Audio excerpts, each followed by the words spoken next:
परवडेल अशी घरे हा मुंबईकरांसाठीच नव्हे तर जी सर्व महानगर आहेत या महानगरांकरता एक अत्यंत महत्त्वाकांक्षी अशा स्वरूपाची एक घोषणा ही तत्कालीन काँग्रेस सरकारने मूलभूत स्वरूपामध्ये केली होती।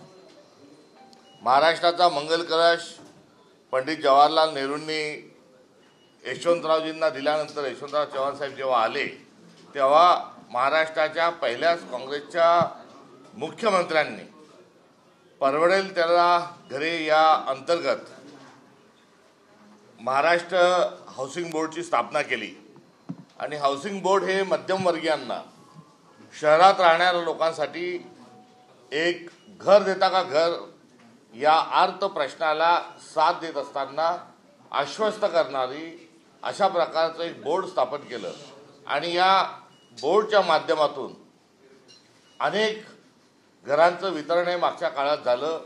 हा एक इतिहास आहे। दुसरा जो भाग आहे तो जमीन कोणाची तर इंग्रज असताना इंग्रजांची होती। इंग्रजांच्या आधीच्या काळात सर्व जमीन जी आहे ती राजाची असायची। 7/12, 8 नोंदणी हक्क, प्रॉपर्टी कार्ड अशा स्वरूपाचा कोणता दस्तावेज नव्हता।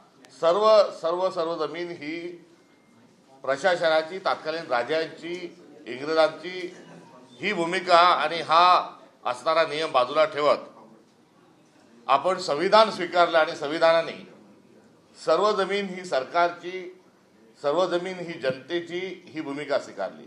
जेव्हा आपण सरकारची म्हणतो तेव्हाच सरकार कोण निवडून देतं तर जनता सरकार निवडून देते आणि त्या अर्थानं ही सर्व जमीन जनतेची, to the people, by the people, for the people, लोकांनी, लोकांसाठी, लोकांकरिता जी आपण व्यवस्था चालवतो ही व्यवस्थेची सर्व जमीन हा त्यामागचा आशय होता। सर्वप्रथम विनोबा भावेंनी भूदान आणलं। भूदानातून सर्वसामान्यांना मालक जमिनीचं करण्याचा एक महत्त्वपूर्ण एक तत्वज्ञान, एक आध्यात्मिक क्रांती त्या ठिकाणी विनोबाजींच्या माध्यमातून झाली। पुढे कसेल त्याची जमीन कुळ कायद्याअंतर्गत नेहरूजींनी अनेक लोकांना मालक केलं। त्या पुढे जाऊन सीलिंग चार्ट, कमाल जमीन धारण कायदा हा पण पंडित जवाहरलाल नेहरूंनी आणला आणि अधिक लोकांना त्या ठिकाणी मालक केलं। पुढच्या काळात इंदिरा गांधींनी गरीब हटाच्या माध्यमातून गायरानाच्या जमीन, एकलाच्या जमीन या देखील ज्या आहेत वस्तीला आणि वहितीला कुठे देण्याचा एक अत्यंत महत्त्वाकांक्षी उपक्रम त्यांनी राबवला आणि यात अधिक भर टाकत असताना फॉरेस्ट राईट ॲक्टच्या माध्यमातून आदिवासी समाजाला मोठ्या प्रमाणात जमिनीचं मालक केलं। हे सर्व होत असतानाच घरमालकाकडून भाडे तत्वावर राहणाऱ्या माणसालाही अधिकार जे आहेत ते पण अबाधित स्वरूपाचे दिल्या गेले आणि शहरांमधली जी जमीन आहे त्या जमिनीवर परवडेल अशी घरं हाऊसिंग बोर्डाच्या माध्यमातून ही दिल्या गेली।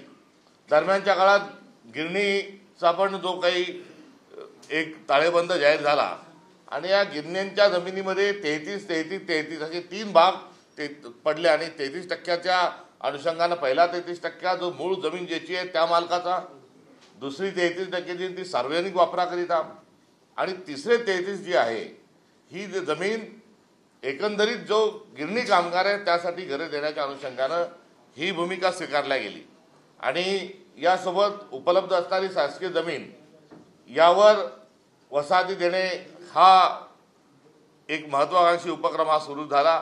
पुढच्या काळात झोपडपट्टीच्या अनुषंगानं SRHच्या बिल्डिंग देखील त्यामध्ये ह्या उभ्या राहू लागल्या आणि या सर्व मुद्द्याला आज कुठेतरी हात घातला पाहिजे कारण मुंबई ही विक्रीला काढलेली आहे। नवे तर आता फक्त उंबरठ्यावरच ती सर्व या विक्रीचे व्यवहार हे सगळे सुरू आहेत आणि अशा महत्त्वाच्या टप्प्यात राजकीय पक्षांना त्यानं सक्रिय राहून यामध्ये एक आंदोलनात्मक भूमिका महाराष्ट्रव्यापी घेण्याचा निर्णय हा महाराष्ट्र प्रदेश काँग्रेस कमिटीने घेतलेला आहे। आतापर्यंत ज्यांना घरं बांधून दिलीत यांची संख्या 15,000 आहे। मात्र ज्यांची यादी तयार आहे आणि ज्यांना घरं मिळाले पाहिजे, दिल्या गेली पाहिजे ही यादी जी आहे ही 1,10,000 इतकी आहे. त्यामुळे 1,10,000 घरं अद्याप देण्याची प्रक्रिया बाकी आहे. आणि यासोबतच या 1,10,000च्या व्यतिरिक्तही या ठिकाणचा जो भूमिपुत्र आहे आणि राहणारा माणूस जो आहे याचाही विचार त्या ठिकाणी करत असताना हा 33% ही गिरणी कामगारांना आणि उर्वरित 33 जी सार्वजनिक उपक्रमाच्या अनुषंगाने म्हटली आहे त्या सगळ्या याच्यावर परवडेल अशी घरे ही सुरुवात आणि ही अशा प्रकारचा देणं हे सरकारला क्रमप्राप्त आहे. न्यायमूर्ती निरंजन धर्माधिकारीजींचा जो निकाल आहे हा निकाल स्वयंस्पष्ट स्वरूपाचा आहे. ती कायदेशीर कोर्टाच्या अनुषंगाने आदेश आहेत. वेगवेगळे कायदे जे बनले आहेत त्या कायद्याचाही त्यामध्ये भाग आणि अशा आहे. आणि अशा सर्व एकंदरीत परिस्थितीमध्ये आज आपण बघतो की धारावी जी आहे ही आंदण दिल्या गेली. नवी मुंबई एअरपोर्ट तो तर भूमिपुत्राच्या दिवा पाटील साहेबांचं नाव द्यावं इथपासून सुनिश्चित झालेल्या गोष्टीला आता NM एअरपोर्ट अशा स्वरूपामध्ये कुठेतरी स्वतःच नाव देण्याकरता देशाचे पंतप्रधान हे अगतिक दिसत आहे. कारण ये दोस्ती हम नहीं तोडेंगे हा त्या मागचा त्यांचा जो व्यक्तिगत भाग आहे अडाणींच्या अनुषंगानं हा कुठे आडवा येतोय. त्यामुळे NM ज्या दिलेल्या ज्या पास होत्या त्या पासवरही आपण बघितलं असेल की NM आहे. NMचंच ब्रँडिंग केलं, दिवा पाटील साहेबांचं नाव दिलं नाही. याचंही कारण काय तर ती खाजगी व्यक्तीच्या घशात ती 2,000 हेक्टर जमीन ही टाकायची आहे. जुन्या एअरपोर्टलाही कोणाला दिल्या गेलं हेही आपल्याला माहिती आहे. आरे कॉलनीचाही तोच विषय झालेला आहे, MMRDAचाही तोच झालेला आहे. त्यामुळे मोठ्या प्रमाणावर या सर्व सरकारी जमीन या दिल्या जात आहेत. तर ज्या 33% सार्वजनिक उपयोगाच्या म्हणून ज्या आहेत त्या आता बिल्डरच्या घशात टाकण्याचा जो एक प्रयत्न आहे. देशाच्या पंतप्रधानाचे 2 लाडले जसे उद्योगपती आहेत, 2 सेट आहेत, तसं महाराष्ट्राच्या मुख्यमंत्र्यांना आता मुख्यमंत्री पदावर आता झोका घेता घेता आता त्यांना पंतप्रधान पदाची स्वप्न पडायला लागली आहेत. आणि ती स्वप्न पडत असताना आता आपल्याजवळ पण एक शेटजी असला पाहिजे. आणि तो शेटजी कोण तो कंबोज का फंबोज काय जो आहे हा आता एवढा धंदाडका करायचा की अडाणी आणि अंबानीच्या बरोबरीत आता माझा पण एक सेट हा बाजारात लॉन्च करण्याच्या अनुषंगानं देवेंद्र फडणवीसांनी आता या सगळ्या सार्वजनिक उद्योगाच्या 33% आणि जोडीस झोपडपट्ट्याची जी जागा होती SRAची ही देऊन हा एक पुन्हा भांडवलदार, एक पुन्हा एक उद्योगपती, एक पुन्हा एक लाडला सेट, राष्ट्रीय सेट हा त्या जोडीत हा आणण्याचा प्रयत्न आहे. त्यामुळे हे 3 लोकांना ही मुंबई देण्याचा जो घाट घातला आहे याकडेही आम्हाला सर्व जनतेचं आणि आपलं सर्वांचं लक्ष वेधायचं आहे. आणि या एकंदरीत सर्वांना नुसतं बोलून थांबता येणार नाही तर आंदोलनाच्या चळवळीच्या आणि प्रबोधनाच्या दृष्टिकोनातून पुढे घेऊन जाणं हे कर्तव्य आहे. म्हणून महाराष्ट्र प्रदेश काँग्रेस कमिटीने या सर्व मुद्द्यांच्या अनुषंगानं अर्थशास्त्र विभाग हा प्रदेश काँग्रेस कमिटीच्या माध्यमातून हा गठीत केलेला आहे. विश्वास उटगीजी हे त्याचे प्रमुख म्हणून त्यांना आपण याची जबाबदारी दिलेली आहे. आदरणीय माजी खासदार ज्येष्ठ पत्रकार कुमार केतकर साहेब या विभागाचे जे आहेत ते मार्गदर्शक आहेत. आणि हा विभाग गेल्या 4 महिन्यापासून वेगवेगळ्या भूमिका तो येस बँकेच्या अनुषंगानं घोटाळा असेल, तिथल्या ठेवीदारांच्या संरक्षणार्थ असेल हा प्रत्यक्ष कार्यरत आहे. आणि याच विभागाच्या माध्यमातून आता हा परवडेल अशी घरांचा आणि मुंबई जी आहे ही आता उद्योगपतींना जी आंदोलन दिली त्याच्या विरोधात आंदोलनात भूमिका आम्ही घेणार आहोत. सर्वांना परवडेल अशी घरं हा शब्द आता कुठेतरी इतिहास जमा होऊ द्यायचा नाही. आपल्या एकीकडे जाज्वल्य स्वरूपाचा इतिहास आहे तर दुसरीकडे अधिकाराच्या हक्काला तिरांजली देत आता जिसके हात में दंडा उसकी भैंस अशा स्वरूपामध्ये जे प्रशासन हाकण्याचा प्रयत्न देवेंद्र फडणवीस करत आहेत याचा आम्ही निषेध करतो. आणि एकंदरीत प्रत्यक्ष या संदर्भामध्ये केस टू केस आणि एकंदरीत त्या भूखंडनिहाय आम्ही संपूर्ण महाराष्ट्रात जो हा मुंबईपुरताच हा प्रश्न नाही तर मुंबईच्या सोबतच NTCच्या अनुषंगानं ज्या मिल आहेत त्या ज्या ठिकाणी आहेत त्या ठिकाणी हा लढा आमचा सुरू राहणार आहे. आणि या सर्वांच्या अनुषंगानं आम्ही पहिली परिषद या विषयाच्या अनुषंगानं पहिली परिषद येणाऱ्या 12 ऑक्टोबर रोजी टिळक भवन या ठिकाणी दुपारी 3 वाजता या संदर्भात आमची एका परिषदेचं आयोजन केलेलं आहे।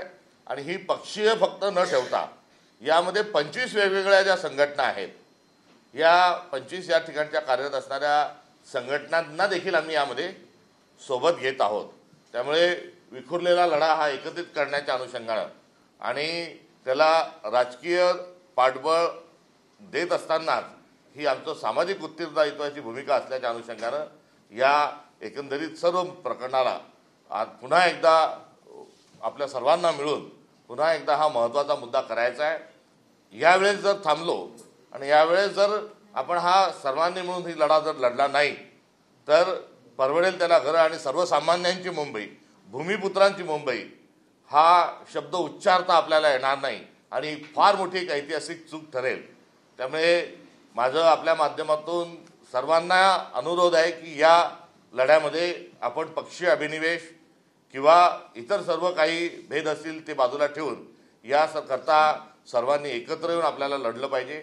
माझी माध्यमांच्याही प्रतिनिधींना अत्यंत नम्रपूर्वक अशा स्वरूपाची एक विनंती आहे आणि या जो नंगा नाच जो मुंबईत घातला जात आहे, जी लाडक्या उद्योगपती ठेकेदाराला जी सगळी जमीन त्याच्या घशात घातल्या जात आहे, ही वाचवून ती सर्वसामान्यांना मिळणाऱ्या या लढाईमध्ये जी अनेक घरं 1,10,000 जी वंचित राहिली तिथपासून ती अर्थ स्वरूपाची एक त्यांच्याही माध्यमातून एक हाक आहे की माध्यमांनी देखील या विषयाला एक ऐरणं आणत असताना एक महत्त्वाचा मुद्दा बनवावा आणि या संदर्भामध्ये एकंदरीत एक श्वेतपत्रिका ही जाहीर करण्यापर्यंत पहिला टप्पा आपण हा साध्य केला पाहिजे।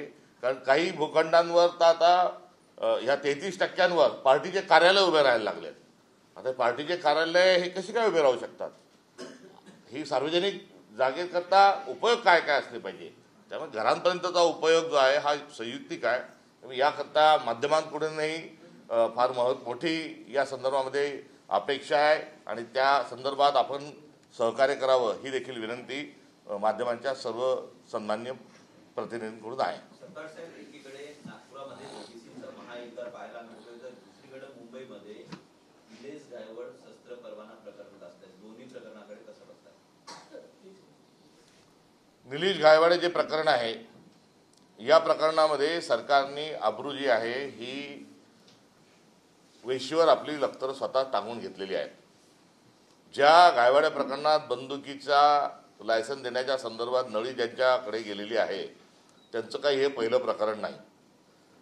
स्वारगेटला झालेल्या बलात्काराच्या निमित्तानं हे कदम म्हणतात की किंचाळली असती ती महिला ओरडली असती तर बलात्कार झाला नसता।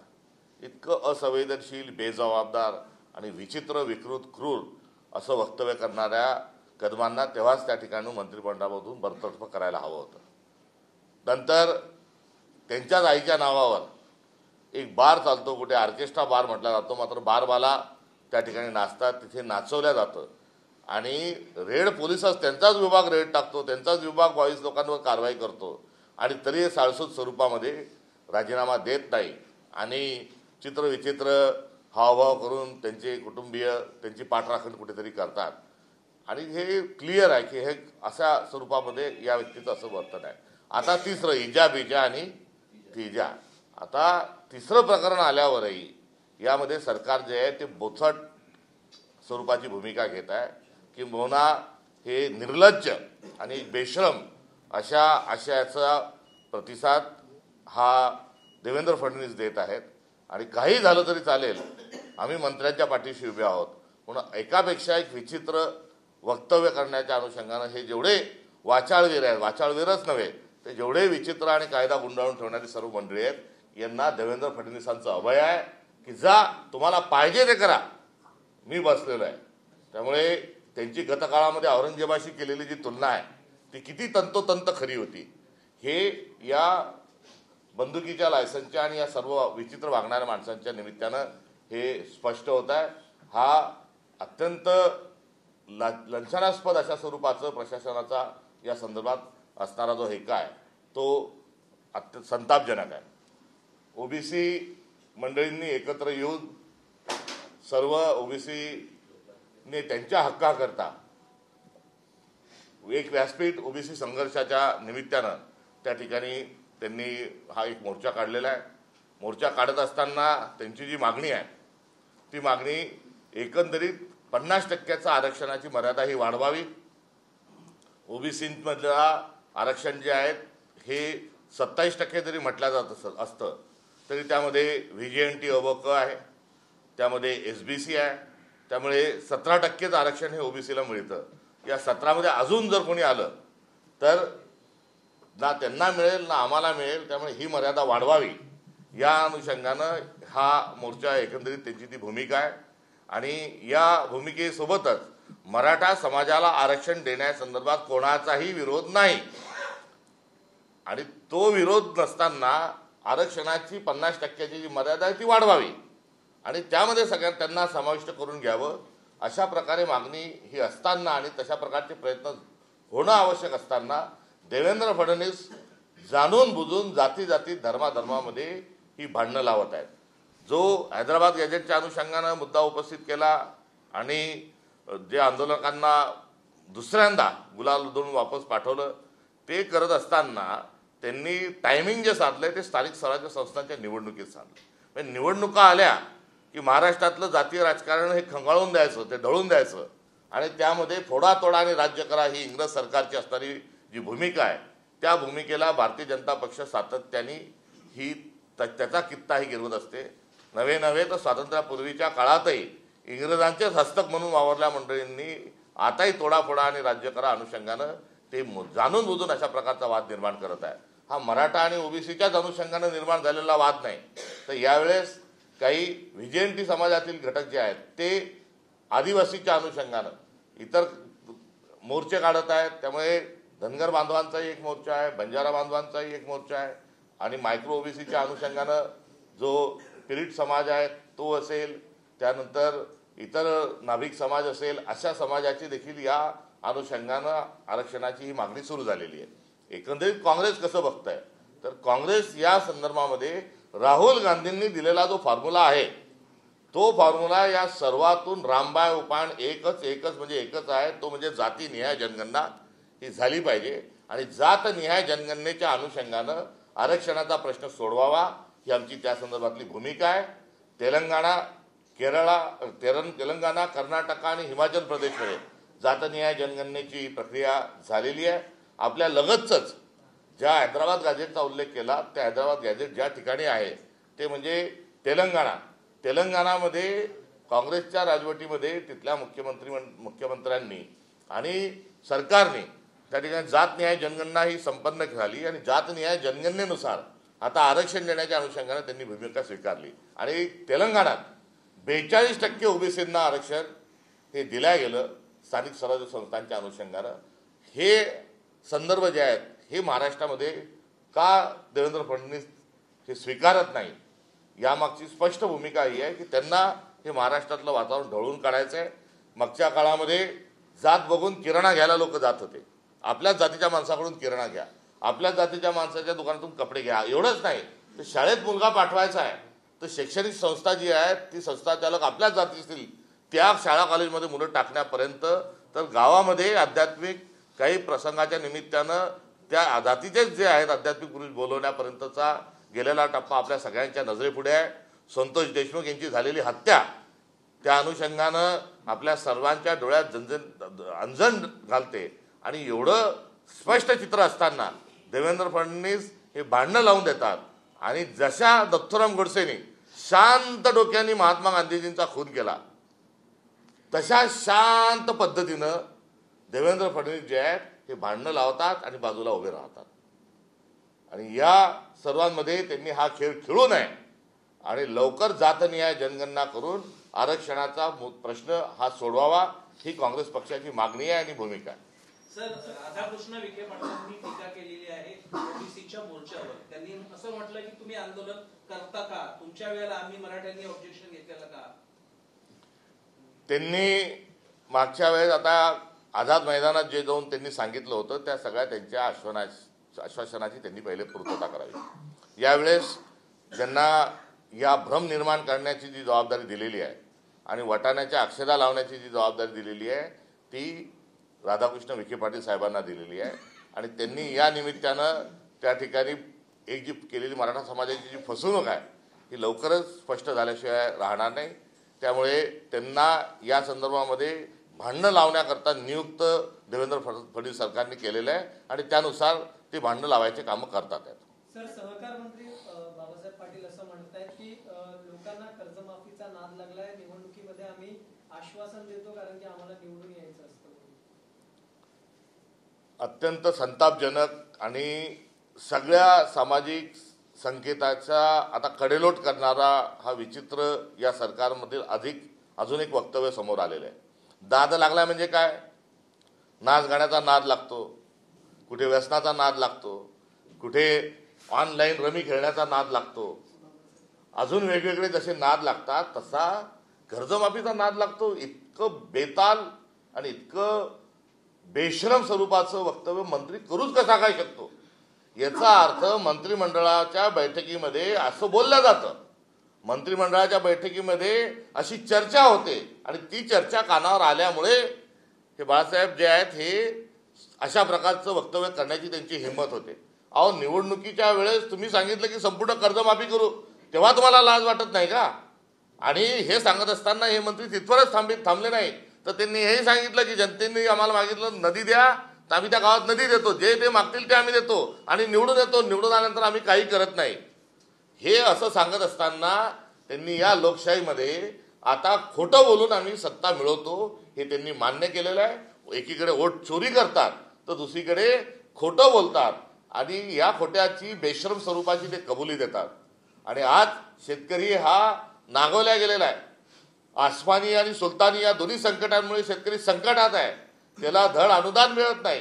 हेक्टरी 50,000 रुपये दिले पाहिजे, ती दिले जात नाही. मुख्यमंत्री देवेंद्र फडणवीस हे नरेंद्र मोदी येत असताना शेतकऱ्यांचं आंदोलन झालं नाही पाहिजे, शेतकऱ्यांचा आवाज दाबण्याच्या अनुषंगानं खोटं बोलतात, एक खोटं पॅकेज जाहीर करतात आणि त्या पॅकेजमध्ये विम्याचे पैसे असतात, पीक विम्याचे पैसे असतात, जनरल इन्शुरन्सचे पैसे असतात आणि ती गोळाबेरीज करून एक धुंद तयार करतात, एक धुकं तयार करतात, एक पॅकेज जाहीर करतात. त्या पॅकेजमध्ये काही नाही आणि त्या पॅकेजमध्ये काही हातावर तुम्ही तरी दिल्या. शेतकऱ्यांना कर्जमाफीच्या अनुषंगाने आपण काही बोलायला तयार नाही आणि या जखमेवर मीठ काय चोळता? तर या जखमेवर मीठ असं चोळता की अशा प्रकारची जी वक्तव्य आहेत त्या वक्तव्य करत असताना आम्ही थोतांड आहोत आणि आम्ही जुमलेबाज आहोत हे एकीकडे त्यांनी मंजूर केलेलं आहे. मात्र शेतकऱ्यांची कर्जमाफी केल्याशिवाय आम्ही स्वस्थ बसणार नाही. आज महाराष्ट्रातल्या तालुक्यामध्ये काँग्रेसचा कार्यकर्ता आक्रमक आहे, मोर्चे काढत आहे आणि कर्जमाफी करता आम्ही या सरकारमधल्या मंत्र्यांना सळो पळो करून सोडणार आहोत. आम्ही इशाराही यापूर्वी दिलेला आहे की 50,000चं पॅकेज द्यावं, कर्जमाफी द्यावी अथवा मंत्र्यांना आम्ही महाराष्ट्रात फिरू देणार नाही. या निमित्तानं आमचं वक्तव्य, आम्ही केलेला दावा आणि आमची घेतलेली भूमिका ही किती योग्य होती हे त्यातून दिसतं. त्यांच्या वक्तव्याचा आम्ही या ठिकाणी तीव्र शब्दात निषेध करतो आणि ताबडतोबीनं योगेश कदम आणि जे काही वात्रट पाटील जे आहेत यांना मंत्रिमंडळातून ताबडतोब काढून टाकावं. जर संवेदनशील सरकार म्हणत असेल ना खाऊंगा ना खाणे दूंगा हा नरेंद्र मोदींचा कित्ता जर देवेंद्र फडणवीसांना खरंच गिरवायचा असेल, या दोघांना तात्काळ स्वरूपामध्ये मंत्रिमंडळातून बरखास्त करा.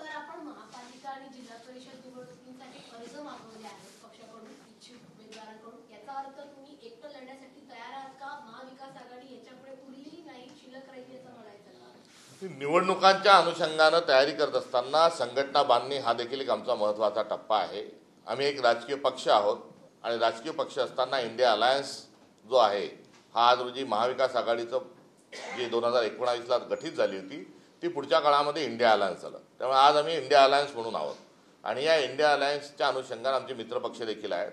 निवडणुकीच्या अनुषंगानं स्थानिक स्वराज्य संस्थांच्या स्थानिक पातळीवर निर्णय हे घेण्यात येतील. मी हे गत 5 महिन्यापासून सातत्याने सांगत आहे. त्या अनुषंगानं संपूर्ण महाराष्ट्रातल्या जिल्हानिहाय आढावा बैठका या झालेल्या आहेत आणि त्या आढावा बैठकीच्या अनुषंगानं कुठे कुठे उमेदवार हा आमच्याजवळ लढण्याकरता तयार आहे, कोणाची इच्छा आहे, हे सर्व अर्ज येणं आणि त्या प्रक्रियेला आम्ही राबवणं हे क्रमप्राप्त आहे. एकंदरीत एवढ्या मोठ्या महाराष्ट्रात संपूर्ण आणि एकामागे एक निवडणूक आहेत. जिल्हा परिषदेच्या आहेत, पंचायत समितीच्या आहेत, महानगरपालिकेच्या आहे, नगरपालिकेच्या आहे, ग्रामपंचायतच्या निवडणुका आहेत. त्याचा जरी आम्ही पक्षावर लढत नसलो तरी ते एकामागे एवढ्या निवडणुका होत असताना पक्ष म्हणून आमची तयारी असणं आवश्यक आहे. आणि कार्यकर्त्यांचा उत्साह आणि निवडणूक लढण्याच्या अनुषंगानं त्यांचा जो आग्रह आहे त्या अनुषंगानं आम्ही सर्वांचे अर्ज मागवलेले आहेत. आणि जिल्हा पातळीवर ह्या सर्वांची छाननी होऊन त्या ठिकाणी आघाडीच्या युतीच्या संदर्भात आमचं स्थानिक जे तिथलं युनिट जे आहे हे या संदर्भामध्ये निर्णय घेणार आहे. आणि त्यांच्या निर्णयाच्या पाठीशी उभं राहण्याची भूमिका ही महाराष्ट्र प्रदेश काँग्रेस कमिटीने घेतलेली आहे. सर, छठ महासाठी भाजपकडून जोरदार तयारी केली जात आहे. जे नॉन महाराष्ट्रीयन वोटर्स आहेत त्यांना आपल्याकडे खेचण्यासाठी सगळे प्रयत्न केले जात आहेत का आगामी पालिका निवडणुकीसाठी? वरह पूजन आत्ताच त्यांचं संपन्न झालेलं आहे. आता त्या वरण पूजनाचाच जो भावार्थ होता त्या वरह अवताराच्या पूजनाच्याच अनुषंगानं आता छठ पूजेचं आयोजन जर करत असतील तर त्यांचं त्यामागचा काय कारण आहे हे कारण जनतेने समजून घ्यावं. जो बहुरूपी असतो, विविधता में एकता ही भारत की विशेषता हे सांस्कृतिक मूल्य भारताच्या संविधानाने शिरसावंद मानलं. आणि त्यानुसार अभिव्यक्तीचं स्वातंत्र्य देत असताना आपण सगळ्यांनी हातात हात घालून गुन्ह्या गोविंदांनी भारतात राहावं ही भूमिका आहे. मात्र एकीकडे पोलरायझेशन करायचं, एकीकडे जातीच्या, धर्माच्या, पंथाच्या, भाषेच्या, प्रांताच्या नावावर राजकारण करायचं आणि दुसरीकडे विविधतेचा आदर करतो असं दाखवायचं, हा त्यांचा बहुरूपीपणाचा एक अंक हा त्यांच्या या एकंदरीत उत्साहाच्या अनुषंगानं समोर येत आहे. इंडिया अलायंस जो है वो इंडिया अलायंस राष्ट्रीय स्तर पर कार्यरत है और किसी दल की देश भर में या महाराष्ट्र में इस प्रकार की मंशा है तो इंडिया अलायंस के कन्वीनर के साथ बातचीत हो सकती है. हम आगामी चुनाव में इंडिया अलायंस के जो पार्टनर्स हैं, इंडिया अलायंस के जो घटक है उनके साथ हमारी स्थानिक जो यूनिट है उनके साथ बात करेंगी. जो इंडिया अलायंस में आएंगे उसके साथ बात होगी. गेल्या काही दिवसांपासून जे आहे ते दोन्ही ठाकरे बंधू त्यांच्या भेटीगाठी सतत वाढत आहेत. संजय राऊत हे सुद्धा राज ठाकरे किंवा एकूणच मनसेबद्दल त्यांच्या पॉझिटिव्ह कमेंट्स येतात. आज ठाण्यामध्ये सुद्धा मनसे आणि उद्धव ठाकरे यांच्या शिवसेनेची पत्रकार परिषद एकत्रित मुद्दे घेत आहेत. अशामध्ये इंडिया आघाडीचा येत्या काळामध्ये मनसे हा भाग होऊ शकते का? कारण पालिकेच्या निवडणुका आहेत किंवा या संदर्भात काही वरिष्ठ पातळीवरती चर्चा सुरू आहे. इंडिया अलायन्सच्या पार्टनरच्या सोबत आघाडी ही आमची संपन्न होऊ शकते. या संदर्भात अधिकार कुठे दिले आपल्याला सांगितलेलेच आहे. इंडिया अलायन्समध्ये जे पार्टनर नाही त्या पार्टनर सोबत दाळडाग करण्याची कुठलीही आवश्यकता नाही आणि अनुषंगाने नव्या भेटूची गरज नाही. हे यापूर्वी प्रदेश काँग्रेस कमिटीचं असणारं जे वक्तव्य आहे हे याच विचाराच्या अनुषंगाने आहे. इंडिया अलायन्समध्ये कोण घेतला जाणार आहे आणि इंडिया अलायन्समध्ये कोणाला जायचं आहे या दोन्हीचे निर्णय राष्ट्रीय पातळीवर होणार आहे. त्यामुळे ही चर्चा इथे त्या चर्चेला वारंवार आपण उकळी आणत असताना एकदा ज्यांना इंडिया अलायन्समध्ये जायचं त्यांनी आपली पहिलीच भूमिका स्पष्ट करावी आणि इंडिया अलायन्स त्या अनुषंगानं ज्या काही सूचना देतील किंवा इंडिया अलायन्समध्ये सहभाग झाल्यानंतर त्या अनुषंगानं त्याची अंमलबजावणी जिल्हा पातळीवर आणि विभाग पातळीवर करता येईल. महाराष्ट्रात दुष्काळ परिस्थिती आहे, ओला दुष्काळ, संपूर्ण शेतकरी उद्ध्वस्त झालेला आहे आणि अशा वेळेला क्रीडा मंत्री माणिकराव कोकाटे दुबई कतारच्या दौऱ्यावर क्रीडा संकुलाचा अभ्यास करायला जातात. त्यांचा एकंदरीत आपण जर इतिहास बघितला तर शेतकऱ्याची भिकाऱ्याची तुलना करणे, 1 रुपया भिकारी घेत नाही मात्र आम्ही तुम्हाला 1 रुपयात योजना देतो, इथपासून सुरू झालेला जो आता प्रवास आहे हा आता आंतरराष्ट्रीय स्तरावर कुठेतरी उलाला ओलेलो करण्याकरता हा रवाना झाल्याचा हा आढळून येतो. व्हाया शेतकऱ्यांना आम्ही कर्जमाफी देतो, शेतकरी कर्जमाफी घेतो आणि मुलींचे लग्न करतो, साक्षगंध करतो, पैसे उडवतो. ढेकळांचा सर्वे करायचा का?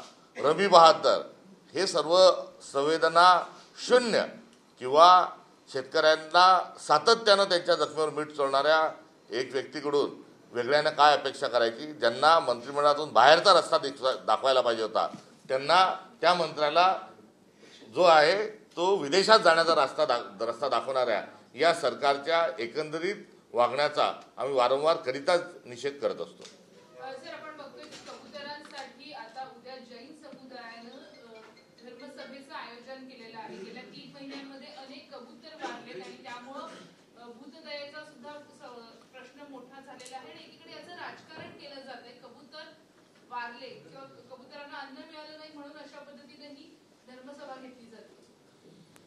जर अशा प्रकारची धर्मसभा जर घेतल्या जात असेल तर त्या सभेमध्ये व्यापक चर्चा व्हावी ही माझी अपेक्षा राहील. कारण भगवान महावीरांनी जो विवेकावर विनयावर आधारित जैन धर्म जो स्थापन केला त्यामध्ये विवेकपूर्ण चर्चा ही त्या ठिकाणी संपन्न निश्चित होईल.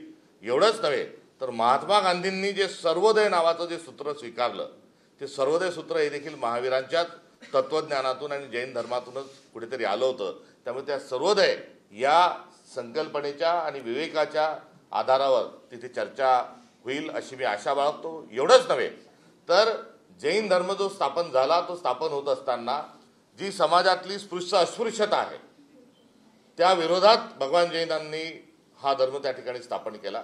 चतुर्वर्णामध्ये एक जात देवाच्या तोंडातून आली, एक जात हातातून आली, एक जात पोटातून आली, एक जात पायातून आली, हे याचा निषेध करत याला नाकारत मानव जातीवर दया सर्वांनी करावी, पृथ्वीवर दया करावी, छोट्यात छोटा जो जंतू आहे त्यालाही जगण्याचा अधिकार आहे हे देखील जैन धर्माचं तत्वज्ञान आहे.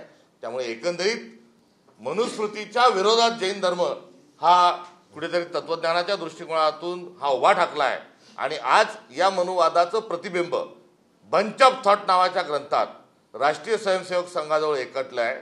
त्यामुळे आज या तत्वज्ञानाला देखील आपला सर्वांचा विरोध आहे असं त्या धर्मसभेमध्ये चर्चा होईल अशी देखील मी अपेक्षा या निमित्ताने या ठिकाणी बाळगतो. त्यामुळे जैन धर्म समाज हा अहिंसेवर आधारित आहे आणि गांधींनी तीच अहिंसेचं सूत्र हे काँग्रेसच्या माध्यमातून स्वीकारलेलं असताना कबुतरांना जगण्याचा अधिकार जसा आहे तसाच माणसांनाही जगण्याचा अधिकार आहे. त्यामुळे या संदर्भात गतप्राण झालेल्या कबुतरांच्या संदर्भात संवेदना ज्या व्यक्त होत आहेत त्यासोबतच त्या परिसरामध्ये आणि कबुतरांच्या विष्ठेमुळे पिसांमुळे ज्यांचे फुफ्फुस निकामी झाले त्या मृत व्यक्तींच्याही संदर्भामध्ये संवेदना व्यक्त होतील अशी मी त्या ठिकाणी ही अपेक्षा करतो. मात्र या संदर्भात होत असणारं जे राजकारण आहे हे दुःखद आणि दुर्दैवी आहे. कोल्हापूरच्या हत्तीनीच्या माध्यमातून गेलेली अब्रू आणि त्या ठिकाणी जैन समाजाच्या दुखलेल्या भावना या कबुतराकरवी कुठेतरी राखण्याचा प्रयत्न हा भारतीय जनता पक्ष करत आहे. हे अत्यंत हास्यास्पद स्वरूपाचं आहे. आणि या धर्मसभेमध्ये लोढाजींनी मागच्या वेळेस त्याच्यात पुढाकार घेतला होता त्याची आठवण करून देतो. आणि लोढा कबूतर टावर नावाचं एक टावर हे लोढाजींनी या सर्व कबुतरांच्या करता उपलब्ध करून द्यावं अशी देखील चर्चा या धर्मसभेमध्ये होईल अशी मी आशा बाळगतो. विजय वडेट्टीवारांनी एक महत्त्वाचं त्या ठिकाणी विधान केलेलं आहे मोर्चामध्ये, जोपर्यंत GR हा मागे घेतला जात नाही तोपर्यंत आंदोलन हे सुरू ठेवणार आहे. नेमकी ही भूमिका त्यांची वैयक्तिक आहे की पक्षाची देखील असणार? काँग्रेस पक्षाची भूमिका जातनिहाय जनगणना करावी आणि त्यानुसार आरक्षणाचा गुंता सोडवावा ही काँग्रेस पक्षाची अधिकृत भूमिका आहे. मराठा समाजाला आरक्षण हे मिळावं यामध्ये कुठेही दुमत असण्याचं काही कारण नाही. मात्र त्यासोबतच 50% मर्यादा ही वाढवावी ही एकंदरीत काँग्रेस पक्षाची असणारी अधिकृत भूमिका आहे.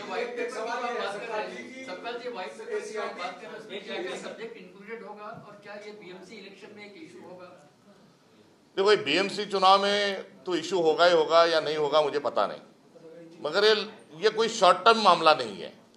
ये BMC चुनाव तक ही हमारा कांग्रेस कमेटी का अर्थशास्त्र विभाग इसमें ध्यान दे रहा है और चुनाव होने के पश्चात हम इसको छोड़ देंगे ऐसा नहीं. जब 25 संगठनों के साथ हम काम कर रहे हैं तो लॉन्ग टर्म इसमें एक आंदोलन के स्वरूप में प्रारूप में हम खड़े रहेंगे. मगर व्हाइट पेपर आने से और व्हाइट पेपर की मांग को बुलंद करते हुए व्हाइट पेपर के जरिए हम यदि जाएंगे तो थोड़ा ऑब्जेक्टिवली काम करना आसान जाएगा. और सरकार भी नैतिकता की गुहार लगाती है, ना खाऊंगा ना खाने दूंगा का ढिंडोरा पीटती है. तो ऐसे सरकार को व्हाइट पेपर देने में आपत्ति क्या है? ये एक चैलेंज भी उसमें कहीं ना कहीं छुपा हुआ है. तो हम सरकार को चैलेंज भी देते हो कि यदि आपका गवर्नेंस अच्छा है, आप यदि भ्रष्टाचार के खिलाफ हो तो ये सारी मुंबई की जो जमीनी है उसको लेके एक व्हाइट पेपर आप पब्लिश करो.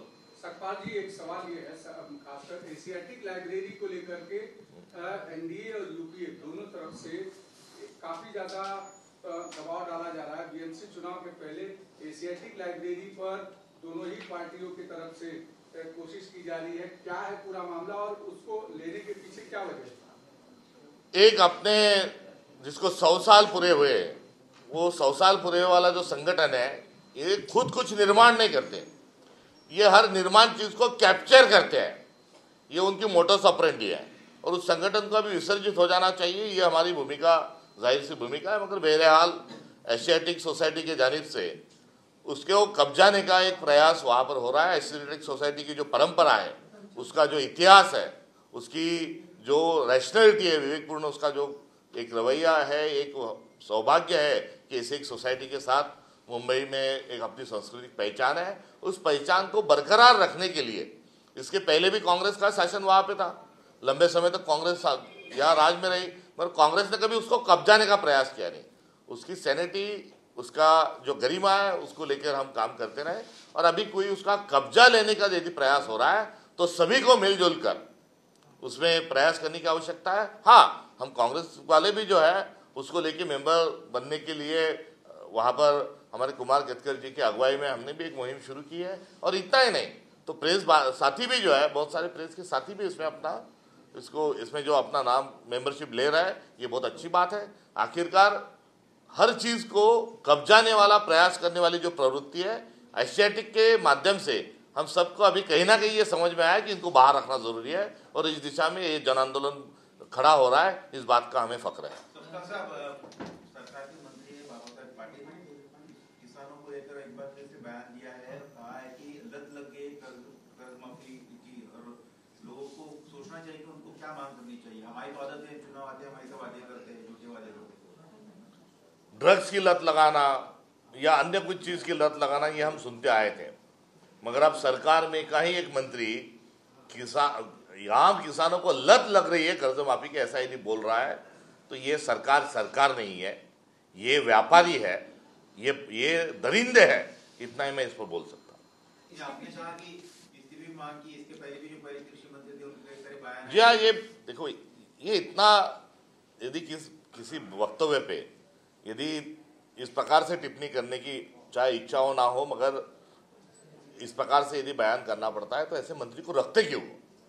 जो मंत्री डांस बार में बार बालाओं को नचाते हैं और उनका ही डिपार्टमेंट उस पर FIR दर्ज करता है।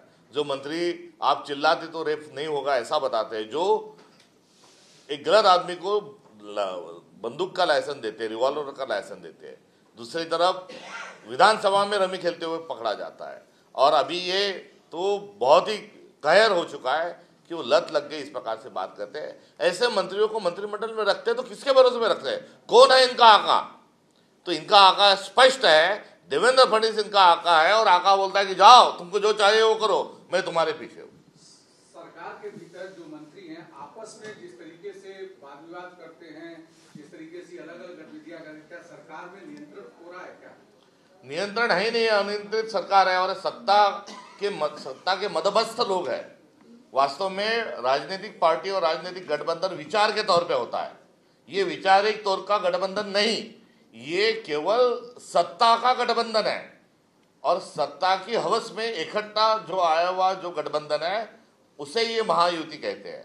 और ये केवल सत्ता को हथियाने के लिए और सत्ता पर कब्जा जमाने के लिए आए, इसलिए आए दिन इनका जो गैंग वॉर है वो हमें देखने को मिलता है। इसलिए ये जो सरकार है ये गैंग ऑफ ट्रिपल इंजन सरकार है, इसका जो उल्लेख हम बार बार करते हुए इसलिए आपकी पार्टियों का गठबंधन हो रहा है क्या, तीनों पार्टियों का? क्योंकि जिस तरीके से बाहर की इंडिया अलायंस अभी राष्ट्रीय स्तर पर अस्तित्व में है।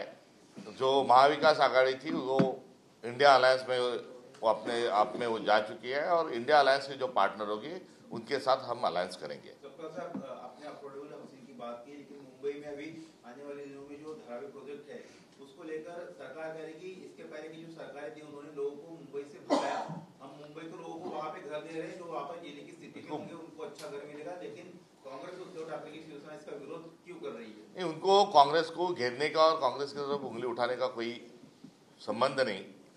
पिछले 11 सालों से नरेंद्र मोदी जी देश के पंतप्रधान बने हुए हैं और अब 2.5 बार मुख्यमंत्री देवेंद्र फडणवीस भी CM बन चुके हैं। 2.5 बार इसलिए कह रहा हूँ कि 2 बार 3.5 बार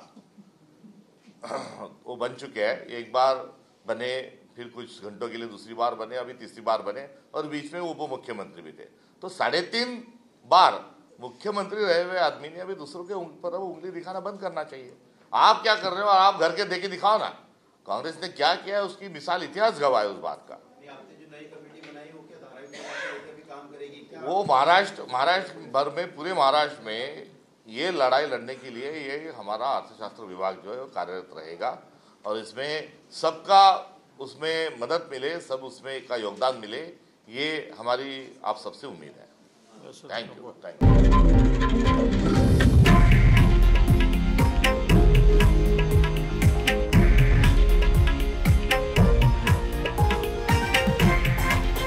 हे आहे देशातील नंबर 1 न्यूज नेटवर्क आणि आपण पाहत आहात TV9 मराठी, एकमेव।